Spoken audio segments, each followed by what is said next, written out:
Hi, it's Jan Beta, and we have officially entered the festive season of this weird 2020. So it's December, and some of you might remember the Septendi collaboration that a couple of YouTubers did in September. The same group decided to do DOScember. Frankly, I was a bit hesitant about participating in DOScember because if you know my channel, you probably know that I'm not particularly a fan of MS-DOS or PC systems. I'm mainly focused on Commodores and Ataris and all the other nice systems of the 8-bit and 16-bit era. So we did a Zoom call kind of thing that is still available for you to watch on Adrian's Digital Basement channel. So we had a little discussion there between us retro YouTubers, and we came up with the idea of just showing a PC running on an Amiga.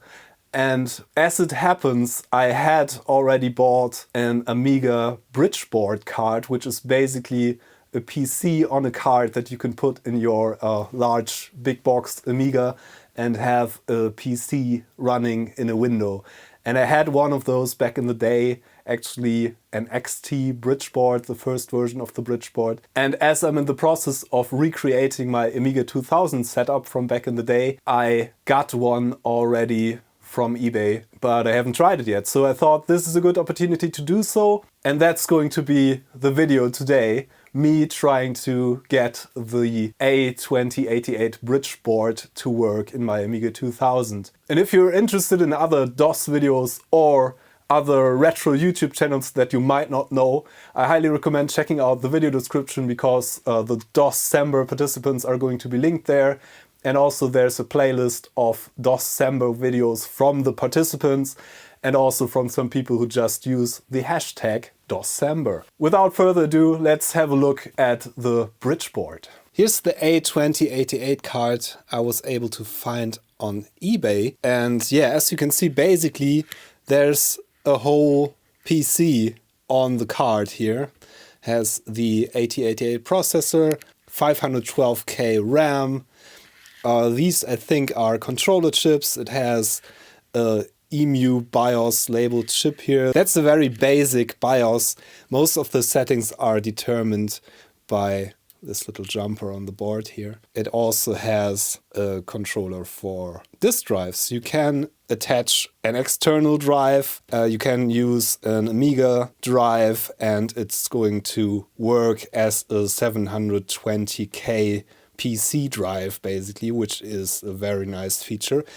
And you can connect an internal drive to this connector, which I am going to do. These cards originally came with a 5¼ disk drive, but mine didn't when I bought it from eBay. I also got a disk drive from eBay that should work.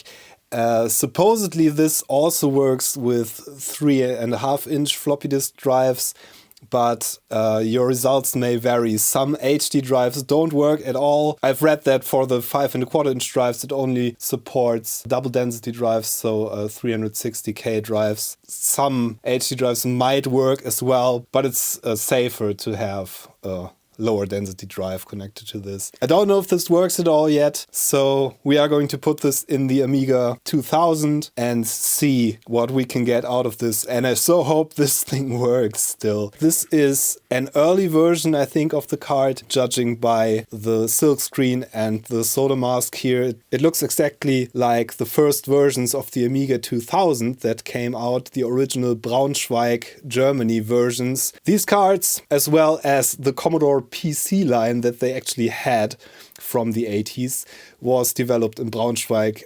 These people knew what they were doing with the PCs. Commodore headquarters in the United States didn't really know much about PCs at that point. And this actually says copyright 1986 by Commodore, 1 year prior to the release of the Amiga 2000 and 500 series. So probably this is an early version of the card made in BSW, Braunschweig, Germany, and it just says PC emulator A2000. And apparently I still have the original manual and the original disc, which says both 2088, A286, which was the 286 version of the card. There was also a 386 version of it later. That was the last one that was officially released, but you could upgrade it to a 486. I think there's also upgrades for this card which can take it up to higher processor speeds and higher architectures basically. And yeah, this is labeled both 2088 and it says Bridgeboard PC install disk as well. This just says PC emulator. It's the German version obviously because I'm in Germany. And this also has a lot of handwritten notes and articles from magazines that my father kept. This is a very concise manual actually. Nicely yellowed. So here's the jumper settings, my father laid them out. It was actually his Amiga 2000 that he passed down to me when he made the switch to an actual PC at some point. He got this Bridgeboard card for being able to do his work stuff on the Amiga actually, because PC was kind of a standard for business even back then. Yeah, so he bit the bullet and bought an expansion card for the Amiga rather than buying a whole PC system at that point, because he was, like I was, a huge fan of the Amiga, and that was a nice alternative. Ho ho ho! As I pointed out earlier, it's the festive season of DOScember. For some less nerdy people, it's even the festive season of December and the Christmas season. And the sponsor for this video, PCBWay, has set up some festivities on the website. They have design contests, they have giveaways with all kinds of Christmassy goodies, and they also have a lot of discounts currently, so check out the link in the description. Back to the Bridgeboard. Yeah, let me get out the Amiga 2000 and see if this thing actually works. So here's my Amiga 2000 with the expansion cards I put in some previous videos. Let's pay a bit attention to this part here, which is the part that has the expansion slots. There's the standard Amiga Zorro 2 expansion slots, which are these ones. And then it has some extra slots, like these, that look exactly like ISA slots. Which they actually are, which is quite a great feature to put in a system from the beginning. These are ISA, 16-bit and 8-bit, I believe, ISA slots, PC standard, and as you can see, some are lining up with the Zorro slots. These ports cannot be addressed by the Amiga itself, but if you would have a bridge from one of the Zorro slots to one of the ISA slots. That's why this board is called Bridgeboard, because it has a Zorro connector and an ISA connector on here. So you can bridge the gap between the PC side, which is on this card, and the Amiga side. And actually you can use PC expansion cards, ISA cards, in these slots, in the free slots obviously, if you have a PC card installed in here. And if that's not clever engineering, I don't know what is. This was of course a huge marketing factor for the Amiga 2000 to be able to market it as a machine that would be able to run MS-DOS software right from the beginning. Yeah, the Bridgeboards were available when the machine was available. I've shown you the 1986 copyright on it. So the whole package was available right from the release of the Amiga 2000. I think that's one of the most intelligent decisions at that point in time that Commodore made ever, probably. So we have to get rid of one of these covers here. Just cleaning these connectors here. And I think I also want to put some contact cleaner in them, just for good measure. Although I've cleaned this board before. This is a tight fit actually. Okay. No, there we are. We're in. So obviously we have to route these cables. Okay. Screw goes back in. Okay, now to find out whether this works or not, and if it's recognized by the system at all. Didn't blow up, which is a good sign. Takes a while. Yeah, there we are. That's a good sign. Okay. Now we have to install the software. Yeah, so this turned out to be a bit of a problem, because obviously this original disk I have was made for earlier Kickstart versions, I have Kickstart 3.1.4 in here, and this was designed for Kickstart 1.3 and 1.2, I guess.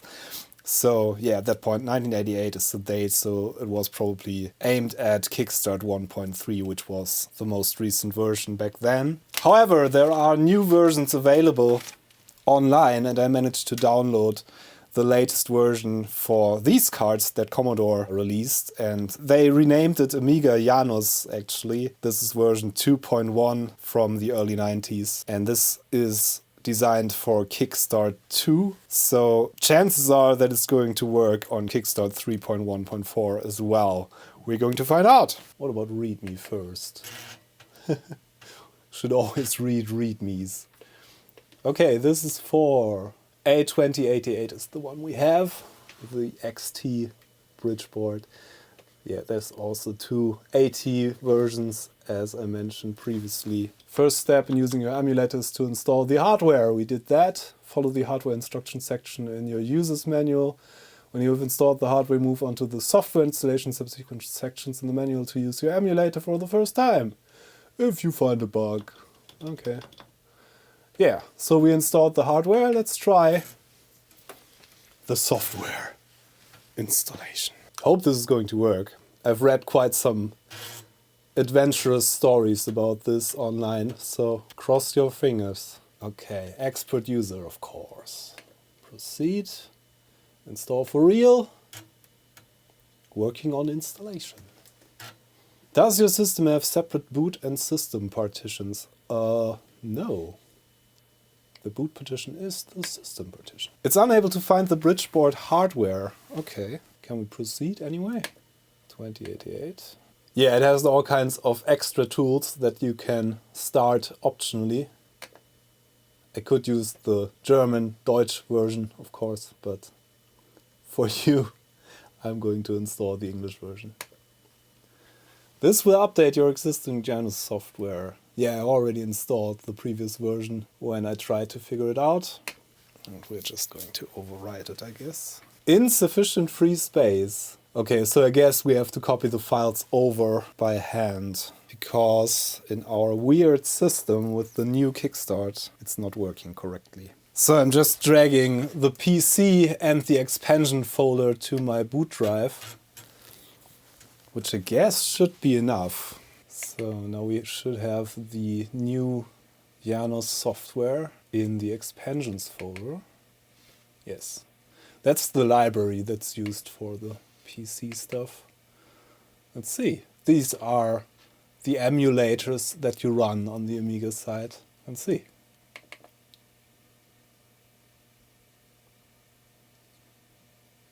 Wait. Could not open the... Okay, maybe we should reboot the system.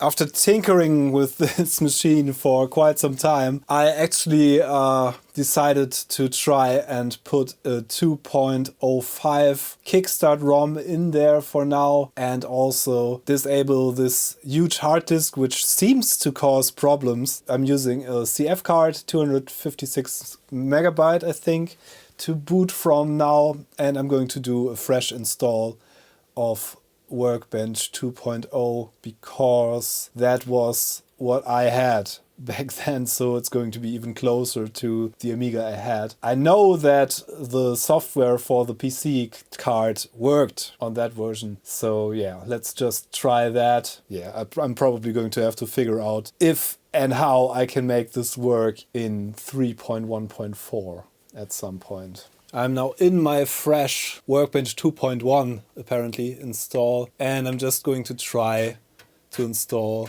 the Janus software again, which should technically work because now this should be pretty much a stock Amiga 2000 that has specs that were available at the time the software was made. So let's see.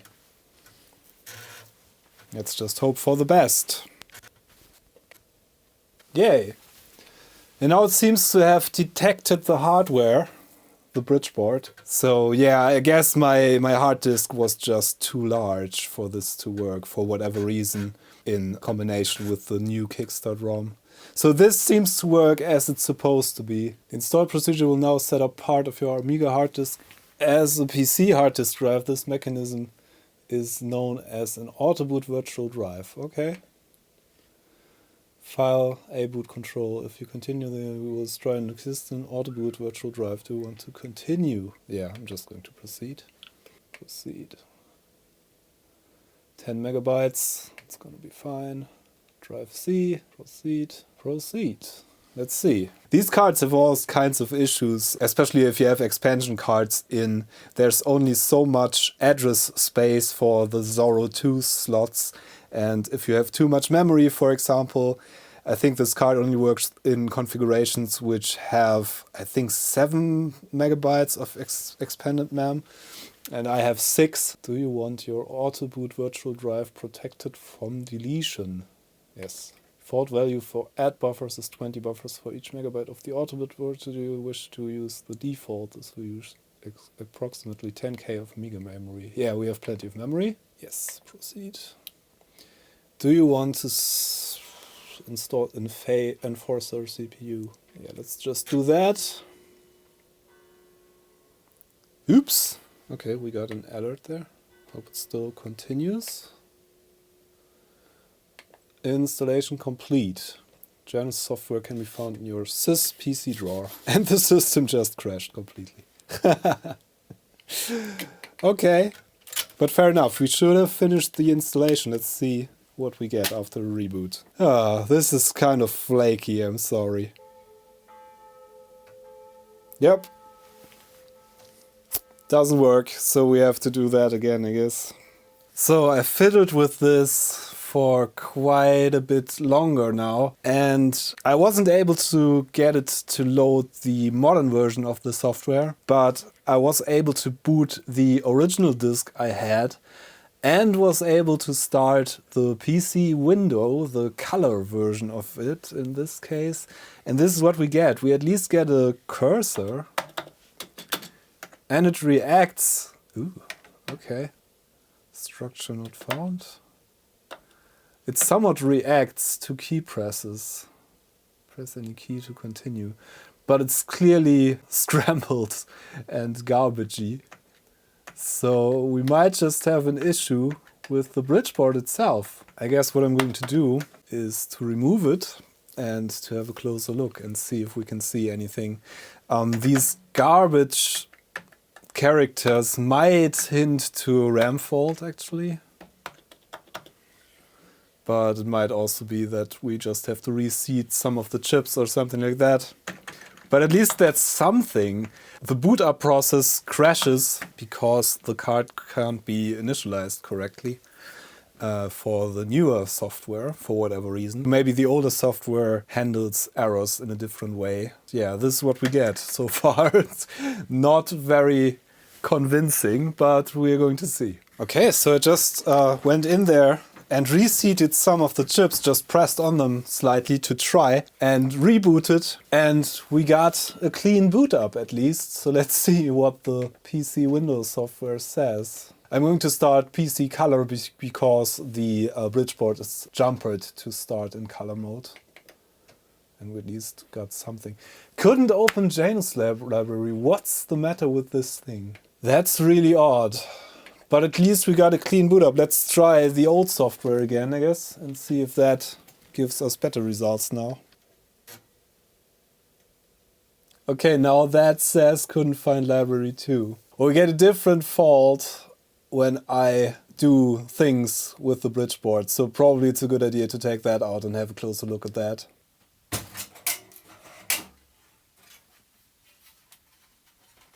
So I'm just going to clean all the sockets and reseat the socketed chip. Especially these PLCC sockets tend to make bad contact if they get a bit worn. So yeah, probably I'm not going to take these out because they easily get a bit loose and make even worse contact. I'm just going to spray contact cleaner in everything and reseat the chips.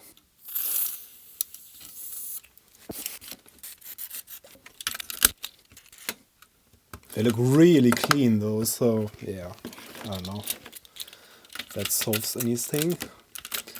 But I got it to work a bit better by just pushing the chips in, so probably a good idea.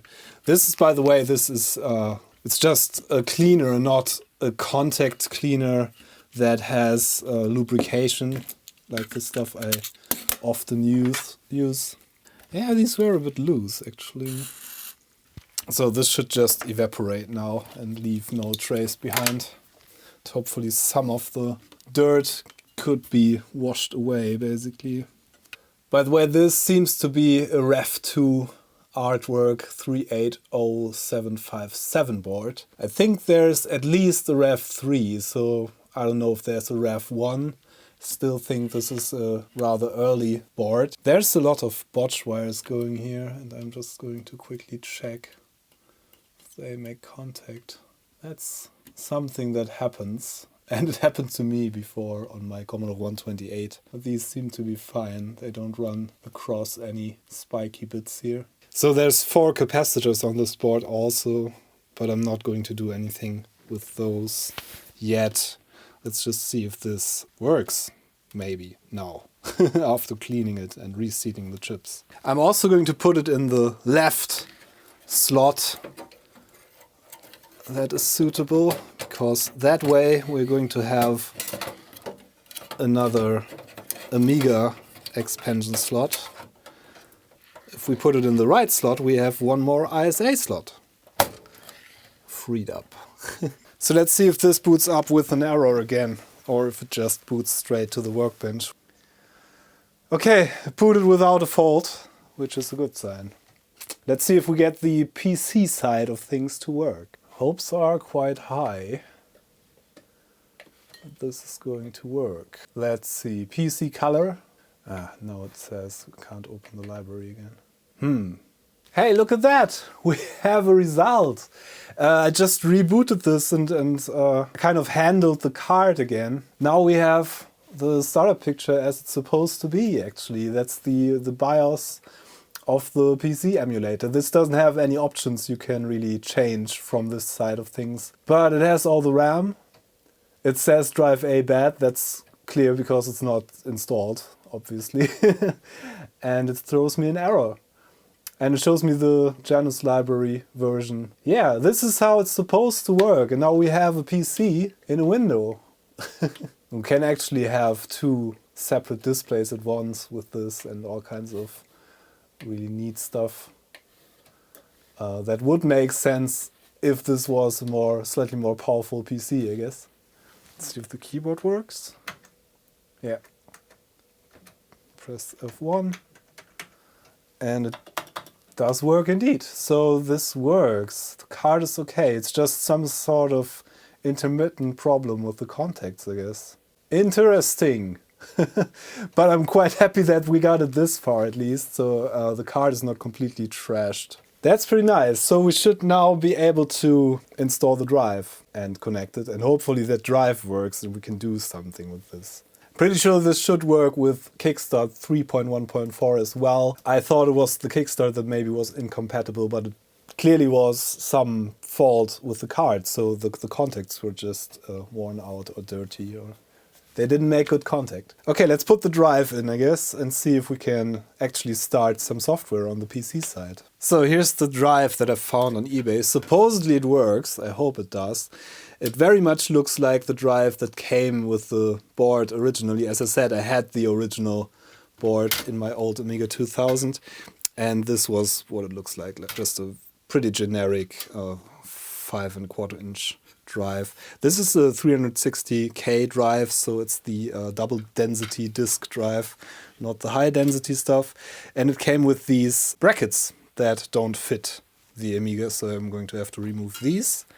But we're going to have screws for free. I don't know which system this was living on previously. Maybe if anybody knows where these brackets belong, in which system they belong, tell me in the comments.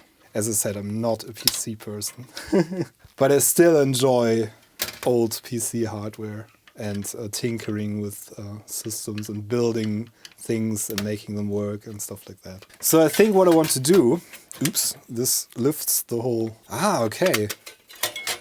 So maybe we just put this in there and leave the whole casing off. So I'm going to take this whole assembly out, I think. Just going to unplug it, and this whole sled with the power supply and the hard disk. I think I'm going to remove the hard disk. I'm not going to use the hard disk, even though it's big, but I'm never going to use, like, I don't know what it is, even 120 gigabytes in this system. I have 256 megabytes on my CF card, and I like that a lot better. The hard disk was having some problems. I made a whole video about that. Got it to work in the end, but I think it's not going to be as reliable as having a smaller partition size. So I'm probably going to go with the CF card as the permanent solution. And also I want to put a second drive in here. Yeah, let's just disconnect all the connections, I guess. So in order to remove the hard disk, I'm going to take this whole top portion off, because it screws in from the bottom, of course. How convenient.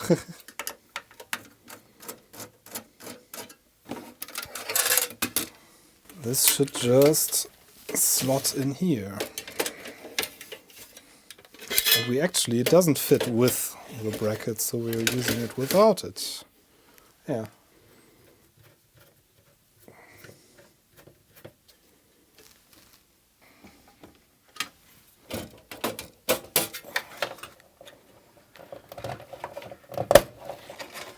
We need one of these large Molex connectors for the disk drive. And obviously we need one of these MFM flat cables. The one that was provided with the drive is clearly a tiny bit too short. But we have this one, which is a tiny bit longer, and I hope maybe it's going to reach over there. Otherwise we have to come up with another solution. Yeah, and it just doesn't reach. So we're going to put the PC card in the other slot so that the cable is going to reach for now. No, my cable is just a tiny bit too short. It's like a centimeter or something. So we can't reach the PC card from there, which of course is a bummer. So we could either get the disk drive out there again and have it just loosely sit somewhere to see if it works. Or we can make a longer cable, I guess. These connectors actually come apart and you can clamp them onto a new cable. And as these are the same connectors as on modern floppy disk drives, or more modern floppy disk drives, they are not modern at all anymore, I guess.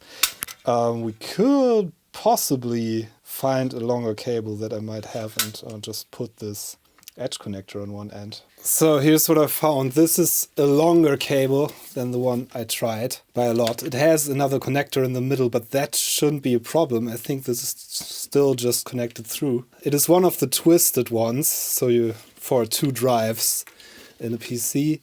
I'm going to cut it somewhere like here, I think, so we don't have any issues with the twisted wires. And then I'm going to see if I can get this connector off from here and put it onto this cable. Let's see, this is the first time I actually tried this, but it shouldn't be that hard because these connectors are meant to be pressed together and they have like little blades that cut the wires automatically. I think I want to use a vise. I have like a little mini vise for... There are of course special tools for this, but obviously I don't have any.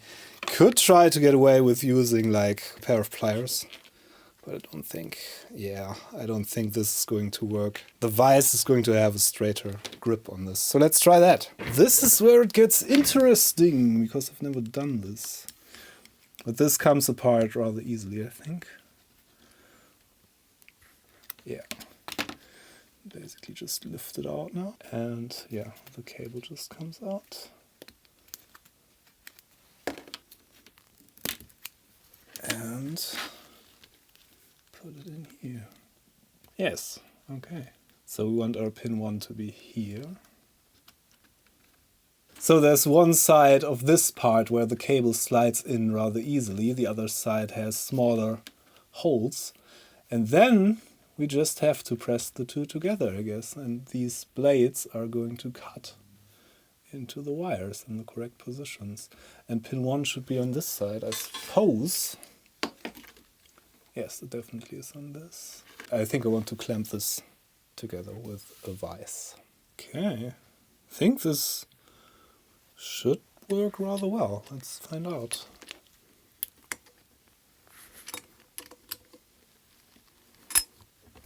Yeah.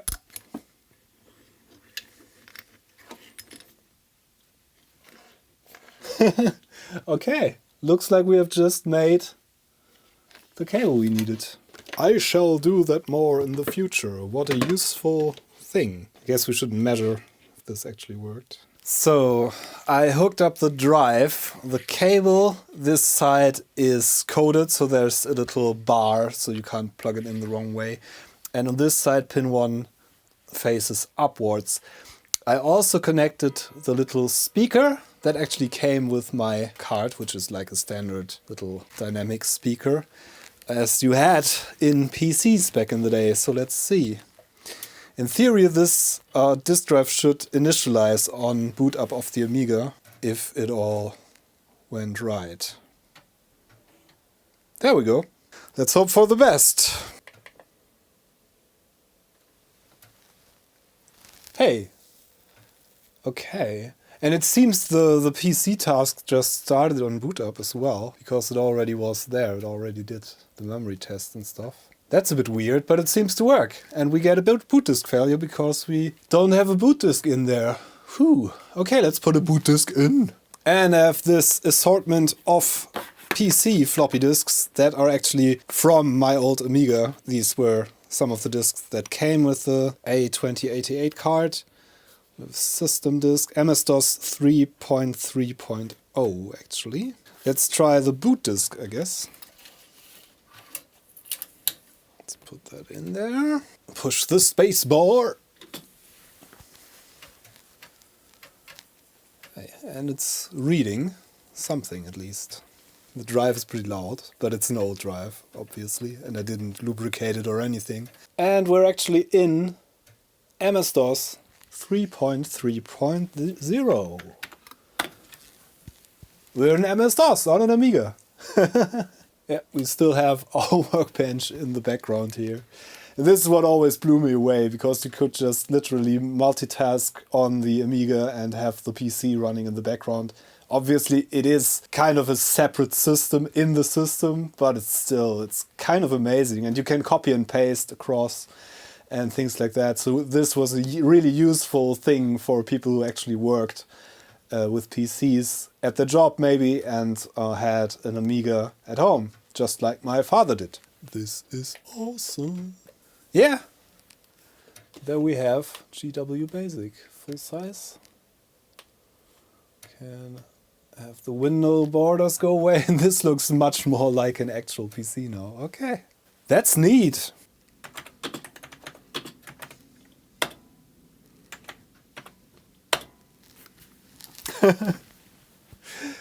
I'm so pleased right now.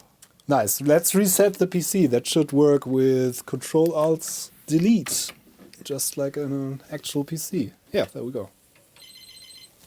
And we get a little startup chime as well. The boot disk is booting. We should actually have a C drive, I guess. Invalid drive. Do we have anything on here in terms of DOS? Probably not.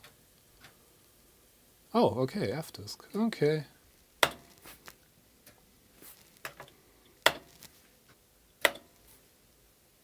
Insert DOS diskette in drive A.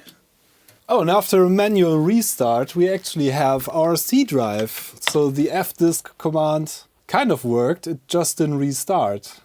Okay. That's pretty nice. So we have a hard disk now, technically. Yeah, we have to probably install MS-DOS on it. Because what else should we do? Do I actually have to format the hard disk? Or the virtual hard disk?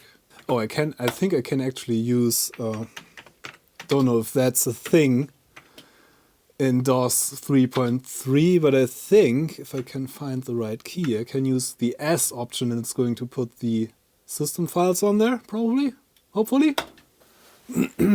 Yes. So that should format my hard disk file that we made. I think I've never been that excited when working on an old PC like that, or an Amiga with the PC in it. Oh, that was really quick. Format complete, system transferred. Okay, so in theory we should have a bootable hard disk in our, or a bootable hard disk, virtual hard disk in our little Amiga PC. Let's reset the PC, Control-Alt-Delete, and see if it boots from the hard disk actually now. Checks the disk drive. That takes a while. It's an old XT. Oh, enter new date. Invalidate. I put 22, okay. Let's just pretend it's 1991. Okay, what's the time? 7. Microsoft MS-DOS booted from hard disk or hard disk file. Nice. Okay. And it's very rudimentary, of course. It only has command com on there yet. But it works, which is a good thing. Yay. So I've started this up a couple of times and played with it, and it seems to work beautifully. So I guess we fixed the intermittent issues with the board actually. It wasn't issues with the software, it seems, just claims it doesn't find the Janus library whenever the board is not properly initialized. So that was kind of a matter of reseating the chips a couple of times and spraying some contact cleaner into the sockets and into the connectors on the Amiga. And I've just connected the little beeper speaker with a cable tie and some double stick tape on the front part of the case here. Probably there's other spaces for other configurations you could put this in. Yeah, it's just a little PC beeper, so there's no need for a high quality audiophile positioning of this, I guess. In my configuration this works pretty well because I only have short expansion cards inserted in this part of the case. So yeah, what to do with this now?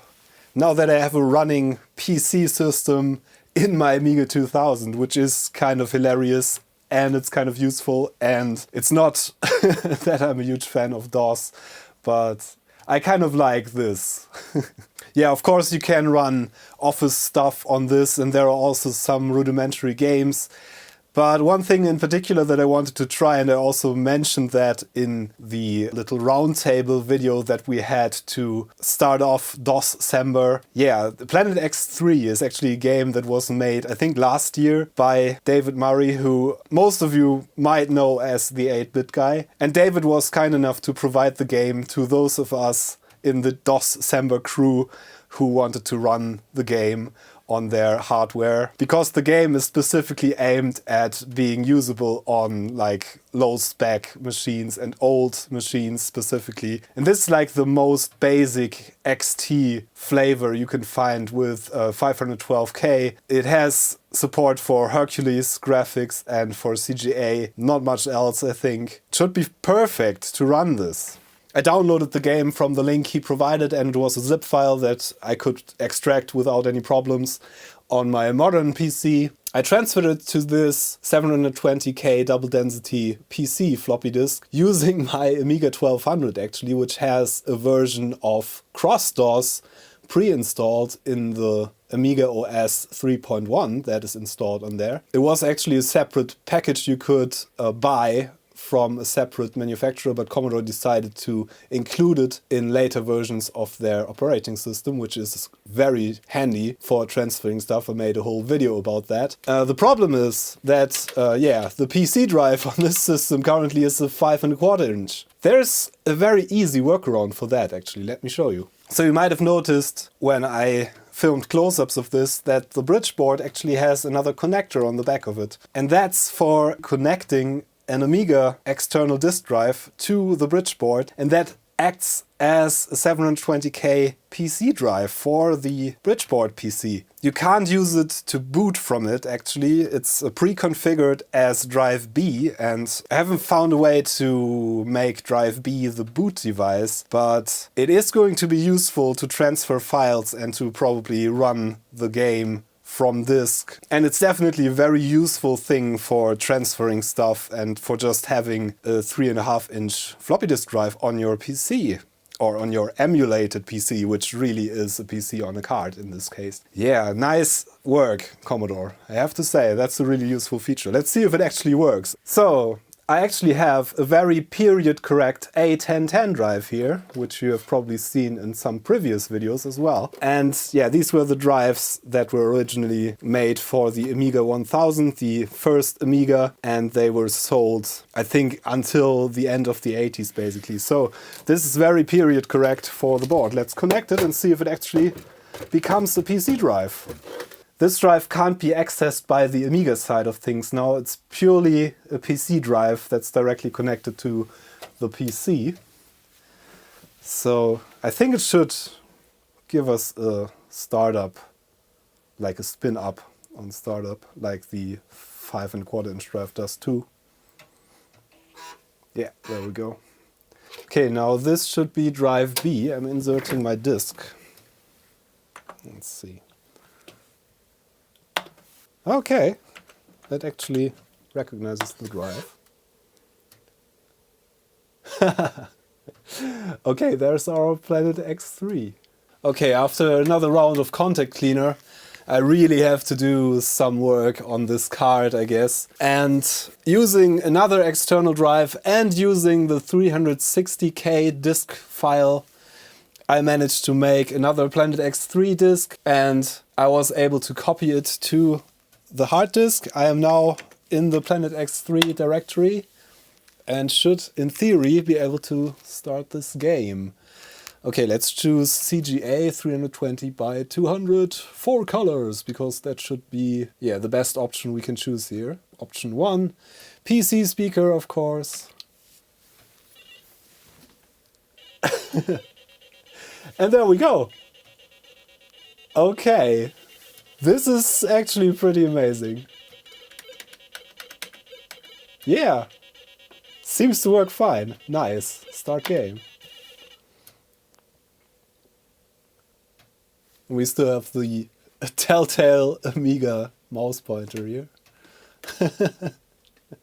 Just going to put this in here. Oh, okay. And actually the screen updates when I push the arrow keys for a longer amount of time. It's not updating the screen in between. Okay, but this seems to be totally playable actually. Doesn't run all that bad. I mean, this is the most minimal version of the game you can probably run, but still. Pretty amazing that it runs at all. Can I build something? A smelter. And it's building a smelter. Okay, I can officially play Planet X3 in the emulation window through the Bridgeboard on an Amiga 2000. What can we do for options? Okay. Screen width. Oh, we can actually switch palettes. And that works as well. Okay, doesn't make it any better. Music.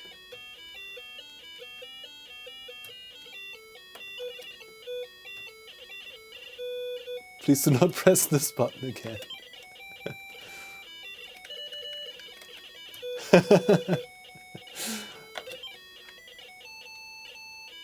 Okay, the music.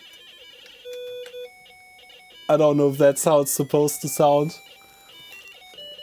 I'm going to turn that off again. But yeah, looks pretty good to me.